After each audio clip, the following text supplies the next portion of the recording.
जीती रहो, आखिर तुमने कर दिखाया ऐना। हाँ पापा। इतना कहकर ऐना अपने सामने खड़े आदमी को सलूट करती है और तभी वहाँ खड़े मोहल्ले वाले ऐना और प्रेम के लिए जोर जोर से तालियां बजाने लगते हैं।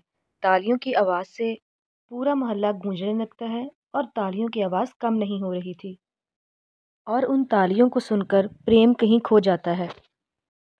प्रेम को याद आता है कि जब वो कॉलेज में था और गाना गा रहा था तब पूरे हॉल में उसके लिए ऐसे ही तालियां बज रही थी। हर कोई प्रेम की तारीफ कर रहा था लेकिन प्रेम तो बस नूरी को ही देखे जा रहा था। ये कहानी है प्रेम, ऐना और नूरी की।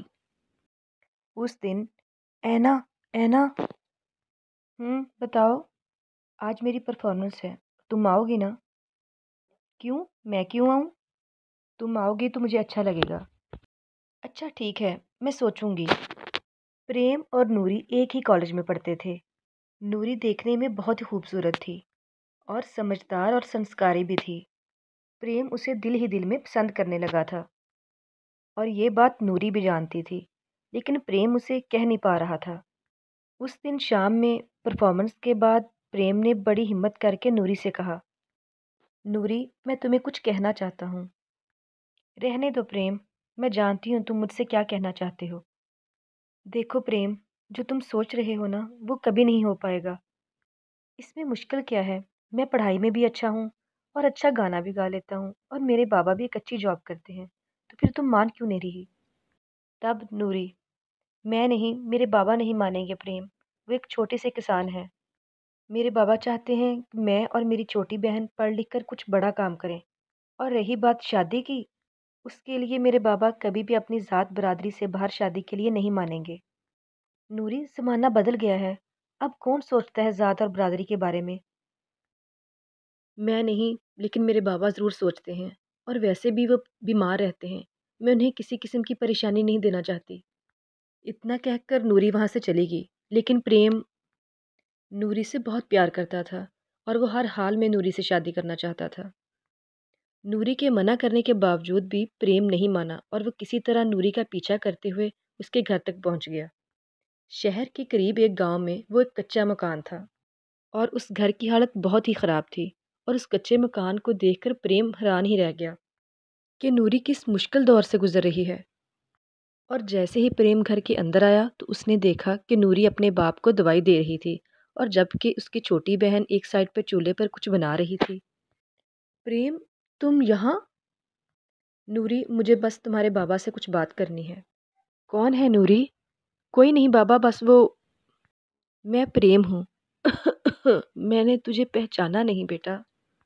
मैं आपकी बेटी नूरी के साथ कॉलेज में पढ़ता हूँ और आपकी बेटी नूरी से बहुत प्यार करता हूँ और उससे शादी करना चाहता हूँ। इस घर की हालत तुम देख रही हो बेटा, मैं तुम्हें क्या दे पाऊँगा? तब प्रेम, मुझे कुछ नहीं चाहिए अंकल, बस नूरी को मेरे साथ भेज दीजिएगा और मैं आपसे वादा करता हूँ कि हमेशा उसका साथ दूंगा, उसका ख्याल रखूंगा। तब नूरी, मेरा ख्याल तो तुम रख लोगे लेकिन उसके बाद मेरी छोटी का क्या होगा? वो देखो, वो मेरी छोटी बहन है जो अभी सिर्फ स्कूल जाती है और जिसने कल को कॉलेज भी जाना है। और मैं कॉलेज से आकर एक नौकरी करती हूँ और उस नौकरी से जो मुझे पैसे मिलते हैं उससे घर का राशन आता है और बाबा की दवाई आती है, समझे? इसलिए मैं तुमसे शादी करने से मना कर रही थी और तुम सीधे हमारे घर चले आए। मेरे घर के हालात ऐसे हैं कि मैं तुमसे तो क्या किसी से भी शादी नहीं कर सकती और इसलिए मुझ पर तरस खाओ और चले जाओ यहाँ से प्लीज़। फिर प्रेम वहाँ से चला गया और उसकी आंखों में आंसू थे। उसे पता नहीं था कि नूरी इतने मुश्किल हालात से गुजर रही है, लेकिन उसने भी ठान ली थी। और अगले दिन प्रेम अपनी मोटरसाइकिल लेकर नूरी के घर पहुंचा और उसे साथ लेकर कॉलेज छोड़ने चला गया। और शाम को उसने नूरी के बाबा के लिए दवाइयाँ ली और फिर नूरी के साथ उसके घर पहुंचा। उस दिन प्रेम सबके लिए बाहर से खाना लाया था। सबने मिलकर खाना खाया और नूरी जब अपने काम पर चली गई तो फिर प्रेम उसकी छोटी बहन को पढ़ाने लगा। उसकी छोटी बहन ऐना पढ़ाई में बहुत अच्छी थी और ये देखकर प्रेम बहुत खुश हुआ। उसने नूरी के बाबा के साथ बहुत सारी बातें की और उसके बाद वो अपने घर चले आया। अब तो प्रेम रोज़ इसी तरह नूरी और उसके घर वालों का ख्याल करता और फिर नूरी के साथ साथ उसके बाबा और ऐना भी उसको बहुत पसंद करने लगे थे। सब ठीक चल रहा था। तो फिर एक दिन प्रेम प्रेम जल्दी आओ, बाबा खून की उल्टी कर रहे हैं। तुम फिक्र नहीं करो नूरी, मैं अभी आता हूँ। प्रेम अपनी बाइक पर बहुत तेज उनके घर पहुंचा। उसने देखा कि नूरी के बाबा की आखिरी सांसें चल रही थी। तभी प्रेम ने एम्बुलेंस बुलाने के लिए अपना मोबाइल निकाला और तभी हीरा लाल ने कांपते हाथों के साथ प्रेम का हाथ पकड़ा, नूरी के हाथ पर रखकर कहा, मेरे पास ज़्यादा वक्त नहीं है प्रेम, मुझसे वादा करो कि तुम मेरी बेटी नूरी को बीवी के रूप में और मेरी छोटी बेटी ऐना को बेटी के रूप में हमेशा खुश रखोगे। मैं वादा करता हूँ आपसे। ये सुनते ही हीरा लाल ने प्रेम के सर पर हाथ रखा और दुनिया से चले गए। और फिर कुछ ही दिनों बाद प्रेम ने नूरी से शादी कर ली और फिर नूरी को और उसकी बहन को लेकर अपने घर चला गया। लेकिन तब ही बिना जहेज के आई बहू और जहेज में साथ आई साली को देखकर उसके घर वालों ने उसे घर से बेघर कर दिया। और फिर प्रेम ने एक घर किराए पे लिया और एक नई जिंदगी शुरू की। लेकिन ये सब इतना आसान कहाँ था। पड़ोसी उसकी बीवी नूरी को ताने मारने लगे, अरे देखो ये कितनी बेशर्म है ये लड़की, अपने साथ अपनी बहन को भी ले आई। और देखो तो सही, जहेज के नाम पर एक साली ही आई है बस जनाब की। खैर मज़े तो प्रेम के हैं, बीवी के साथ साथ साली भी मिल गई। प्रेम, नूरी और ऐना ने लोगों की बहुत सारी बातें सुनी, लेकिन किसी को कोई जवाब ना दिया। फिर उसी शाम, जीजा जी आप मुझे पढ़ा देंगे?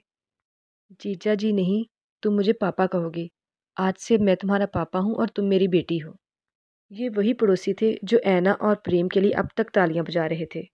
उनकी तालियों में वो शर्मिंदगी थी जो वो नूरी और ऐना और प्रेम को देखकर महसूस करते थे।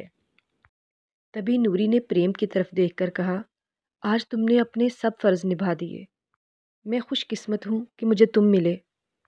नहीं नूरी, खुशकिस्मत तो मैं हूँ जिसे तुम्हारी जैसी बीवी मिली और ऐना के जैसी होनहार बेटी मिली जिसने मेरा नाम रोशन कर दिया और लोगों के तानों को तालियों में बदल दिया।